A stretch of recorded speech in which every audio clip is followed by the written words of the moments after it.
As I mentioned earlier, we're going to be going to your phone calls directly at the bottom of the hour for those that are holding. We have a guest on for the next 25 minutes or so. We've gotten whistleblower contacts yesterday, multiple ones, now that we're digging through the emails, saying that banks were saying brace for something big today.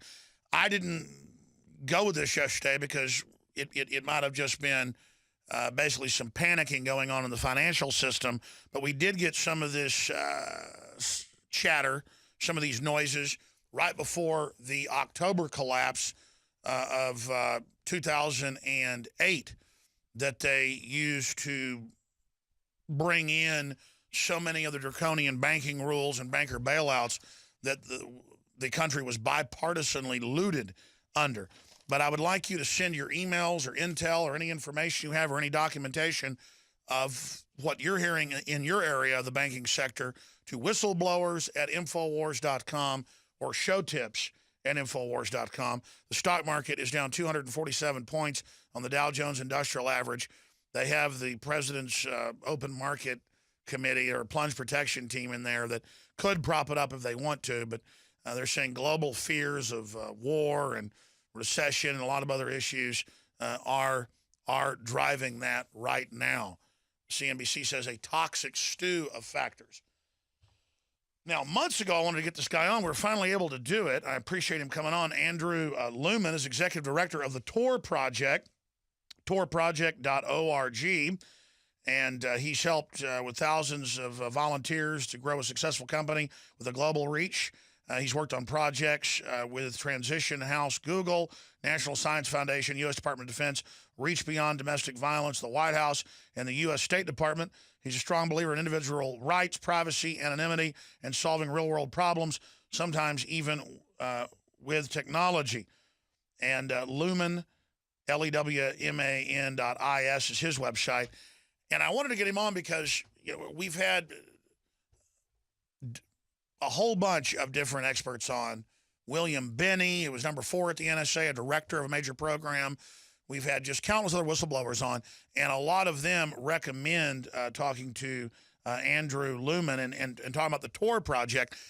So first off, tell us about the Tor Project, why folks that aren't tech savvy should want to know about this, and then does it make you get looked at more to use Tor, or should you just go ahead and use it? And then there's the argument that, well, if I have nothing to hide, then I shouldn't hide it. But that's like saying, why lower your blinds at night? Having nothing to hide from the sun, it'll wake you up unless you want to get up at 6 a.m. Or, what do you have against roosters? Nothing, but I don't want it to wake me up. I mean, it kind of becomes this thing of why not put all the belongings you have on Facebook so robbers can rob you. If you don't, you have something to hide. So what's the bottom line on all this? Thanks for having me, Alex. It's great to be here. You bet. So the bottom line is Tor puts you, the user, in control of your data. That we help you, we make you anonymous by default. We'll encrypt your traffic as you go through the Tor network. And whenever you show up to any site you want to visit, you're anonymous. And then it's up to you to control what information you give them and how much you give them. Now, that will at least stop Microsoft, Google, Apple, and Amazon and others, right, from tracking everything you do, because from what I've read, they're just as bad as the NSA. Collaborating with the NSA, whether through legal threats or just wanting to be with the inside boys, yes. So, I mean, how secure is Tor? It's a fine question. How secure means there's some sort of quantitative measure or something. We have worked with people who use Tor in life and death situations, and they're still alive. So we believe that Tor is fairly secure, fairly anonymous, and probably one of your best options out there. Break down how it works for people, because I guess you're part of one of the developers of it. So Tor is, you download Tor browser, go to torproject.org, or you get, however you get your software from wherever, go to Tor browser, start it up, and what it does is behind the scenes, it connects to a series of 3 relays around the world. So we're sitting here, say we're here in Boston. My first relay could be in Japan. My second relay can be in Argentina. My third relay could be in Sweden. So then I go browse to, whatever, Infowars.com. As far as Infowars knows, I came from Sweden. They have no idea that I'm sitting here in Boston, and you would have to track my traffic around the world to see who I am and where I exist in the world. What percentage of people do you think out there are using stuff like Tor? Unfortunately, a small percentage. We've had 150 million downloads of the software in the past year since the Snowden revelations over the past, since last summer. And that's still tiny compared to the 3 billion people online. However, people are beginning to notice it. People are beginning to realize, what's privacy? What is the NSA doing? What is GCHQ doing? And how can I protect myself at any level, even if it's just from, some creep in a coffee shop sniffing the Wi-Fi. Well, that's another reason to protect your data, because there's thieves and bad hackers out there, right? Right. And in some cases, it may be your internet service provider. We've gotten messages from all over the world that people have sent us screenshots of ads on apple.com or google.com. And if you look at them, they're these big, huge, ugly banner ads that neither Apple nor Google actually put on their home pages. And that's because the internet service provider is watching traffic and injecting the ads into their traffic as they're doing their things online. So encrypting your traffic using Tor is one way to stop that. And the other, simple thing, you travel, you go to a hotel. Do you trust everyone at the hotel with all your traffic, all your personal details, your chats, your pictures, everything? Your passcodes? Yep, exactly. And there are plenty of companies out there who would love to get your email address, whether you gave it to them or not, and then, sign you up for all sorts of lists, and you go from there. Well, if government and industry from the beginning had promoted security and a free system, a free state, we wouldn't be having this disaster. I'm no tech guru like you, but I just see nothing but a house of horrors coming in the future, as spying is ubiquitous. Everything's got back doors. The young people just are wide open with their info. It's being exploited by governments, corporations, and grassroots criminals. It's just, why do you think governments in the system, or maybe you disagree, have promoted, why are they promoting Wi-Fi instead of grounded cables? Why are they going with a system so wide open? In some degrees, it's just about control. That, people get into power and they want control over others. And how do they do that? Well, if they have an asymmetry of information where they have more information about you and they think they can predict you and they think they know everything about you while you know little about them, that's probably the core of the problem. That much more transparency. And I know you mentioned whistleblowers earlier. We probably wouldn't be having this conversation unless Edward Snowden, and I've spent time talking to William Binney face to face, and Drake and others, and their efforts to sort of force transparency on power structures has made people wake up and start realizing what's going on. They are such heroes. In fact, I want to give you the floor because you're the expert on this. Get into the NSA. Get into the attack on whistleblowers, bipartisan. It's classical totalitarianism. That's what Benny called to The Guardian. But, you've got the floor to talk to the audience about things you think are important instead of me just throwing questions out here.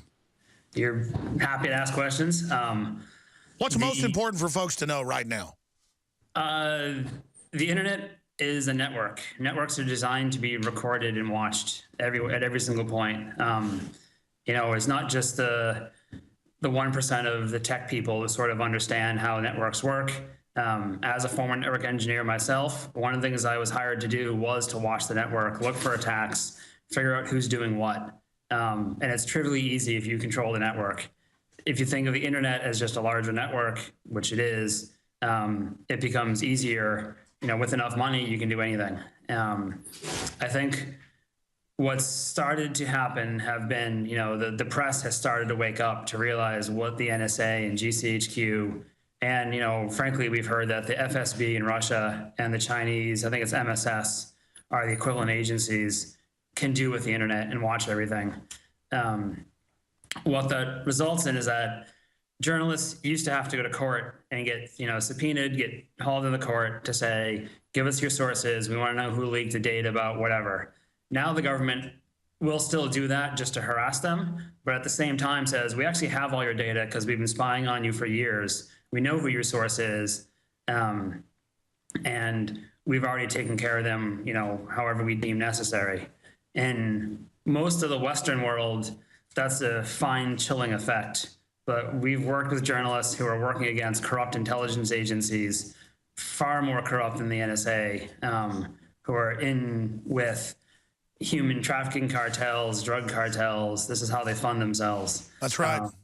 And, I won't name a specific region, but, there are plenty of regions where you can imagine that human trafficking and drug cartels rule the government. Mexico, Middle East, Central Asia. Sure. So journalists in that situation, wind up dead. And for those that don't know, our government hands that over to Jordan or to Pakistan or to whoever. I mean, this is beyond the lives of others and other examples of East German Stasi. This is so evil. And it's being done for political control. They're not even using this illegally, quote, on bad guys. They are using it against journalists. I mean, as you know, they've tried to put William Binney in jail. Mm-hmm. Yeah, and, and Drake. Well, yeah, they'll just use the computers to set you up. That's a whole other issue with these being two-way, is you can't believe anything. And then with parallel construction, sneak and peeks, I mean, the entire judiciary system, in my view, is illegitimate now. We'll be right back. The Associated Press last week, and then the big Federation of Journalists this week, sent letters to Obama saying, please stop having Holder attack the press. Well, Holder has stepped down. Was it a giant piece of corruption that was coming out that was too embarrassing, or has he outlived his usefulness? Is he going to cash in with a golden parachute? Your call's coming up in the next segment. Andrew Lumen is our guest. The website is torproject.org. And it's time to start thinking about not just how we're being tracked, but radiation dangers, microwave radiation, cell phones, to have a discussion about all these computers and all these phones. And it has a lot of great uses, but it's also changing our civilization, and not for the better, because all these Trojan horses are involved. Andrew, talking to Drake and talking to Benny and others, where they've tried to indict them, tried to set them up. They have gone after other whistleblowers. I mean, you're supposed to be protected when you're exposing a crime. And look at how Snowden has had to flee and been demonized when they were lying before, saying none of this was going on. Why aren't they getting in trouble for committing the crimes? I don't know. It's a fine question. I think the public needs to stand up and figure out what's going on and get people to. There are people that care in the government. I've met them. They call them future whistleblowers, call them whatever. They do think this is a way out of control. That's what's crazy, is people in the federal government I meet are more awake than the general public. Right, and that they're worried because, I had a conversation with an agent in DHS, and he said, at some point, I'm going to retire, and I do not want to retire into this world. And he goes, I'm thinking about leaving the U.S. too. And I was like, wait, you're a federal agent. You spent your entire life doing this, and this is your concern. He's like, right, like what's going on here? He's like, what's happening? They're going to use all the power you give them, and then they're going to keep using power even if you don't give it to them until they're slapped down saying, don't do that. That's bad. Exactly. And people, just like you couldn't get organic food 20 years ago, now it's displacing all the garbage at the shopping market, at the grocery store. We voted with our dollars, and it changed the paradigm. If we all start going and using Tor, if we all start, getting rid of our cell phones or not taking them with us all the time or turning them off, if we all start researching the system, we could really change the paradigm. Right. I think that you look at where technology was 14, 20 years ago, and how much improvements it's made and how much corporations have improved security over time. Because, they have these incentives of it affects our revenues, it affects our company. People are starting to get that power and starting to understand why a company would do that and why they want personal security and why they want, a phone that's secure and things like that.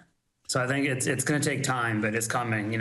Ask look at what teenagers use today. I do a lot of work with teenagers, and they tell me the reason they choose, various apps like Whisper and Snapchat and Secret and whatever else they use, are because they advertise as secure, ephemeral things, so that it's not on some permanent record.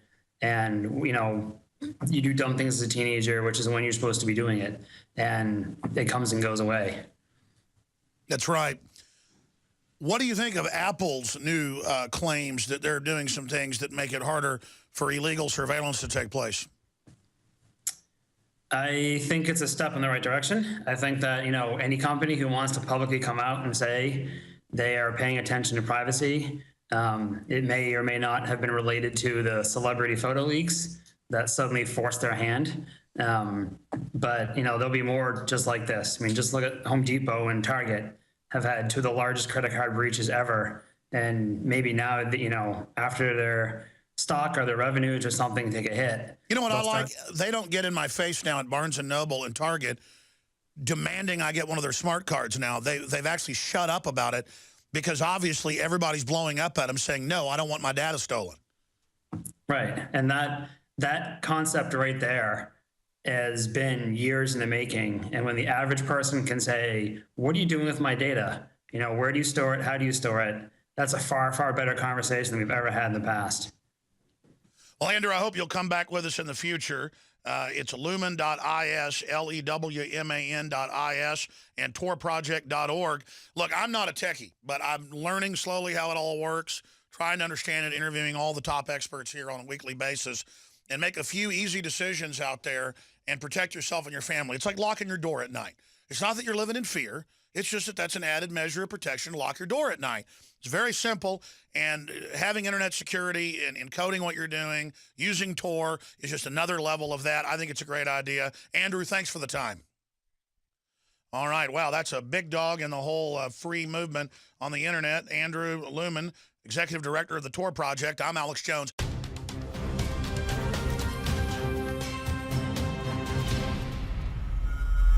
In the past decade, we have witnessed unparalleled scientific discoveries in the area of health. But no one has put together a formula that focuses directly on brain health, nerve growth factors, and optimizing your cellular energy at the same time. DNA Force is one of the most expensive formulas to produce. Some of the ingredients in DNA Force are $12,000 a kilogram. We are using the coveted, patented, only American source of PQQ, CoQ10, and more. You want the best that's out there at the lowest price anywhere? Well, we're bringing you a total win-win. The ultimate value, cutting-edge, trailblazing game changer that also supports the InfoWar. We have produced a limited run of DNA Force, and it will take up to 12 weeks to produce more once we sell out. Secure your DNA Force today at InfoWarsLife.com or call toll-free 888-253-3139. DNA Force from InfoWars Life.